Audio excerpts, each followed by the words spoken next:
danjire maxamed isxaaq ibraahim ayaa maanta si rasmi ah waraaqadihiisa aqoonsiga safiirnimo ku wareejiyey gudoomiyaha golaha siyaadada qaranka dalka Suudaan Cabdifataax al-Burhaan laga bilaabo maanta wixii ka dambeeyana noqonaya safiirka dowladda Soomaaliya u fadhin doona dalka Suudaan.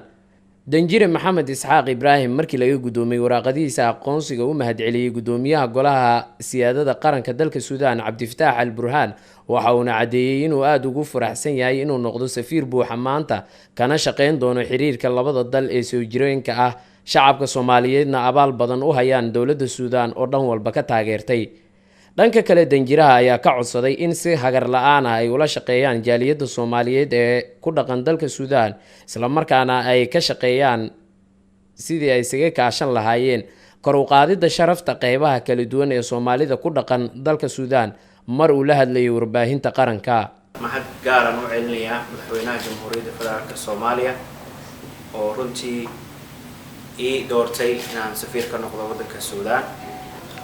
waxaan rabaa inaan halkan jaaliyadda Soomaaliyeed oo ku nool waddanka Suudaan aan walaalahanahay in aan halkan maanta ugu bashaareeyo in si rasmi ah warqadihii aqoonsiga safaaradda aan u gudbiyey madaxweynaha ku-meel gaarka ah ee golaha waddanka Suudaan Cabdifataax al-Burhaan. إن شاء الله waxaan rajaynaynaa wixii hadda ka dambeeyo inaan si toos ah ugu shaqeyn doono horumarinta cilaaqaadka walaaltinimo ee ka dhaxeeya labada dal Suudaan iyo Soomaaliya. jaaliyadan waxaan si rasmi ah uga codsanayaa iyagana cilaaqaadkaasi in ay nagala shaqeeyaan ayna isla markaasi waddankaasi ay joogaan sumcadiisa ay qayb ka noqdaan. waqti badan baan isku heli doonaa insha Allah hadduu Alla idmo kulan kale wada qaadan doonaa. aqoonsiga maanta la aqoonsaday safiir maxamed isxaaq ayaa waxa ku wehelinayay tiro safiir ah kuwa oo ka kala socday wadamada caalamka qaybooda kala duwan.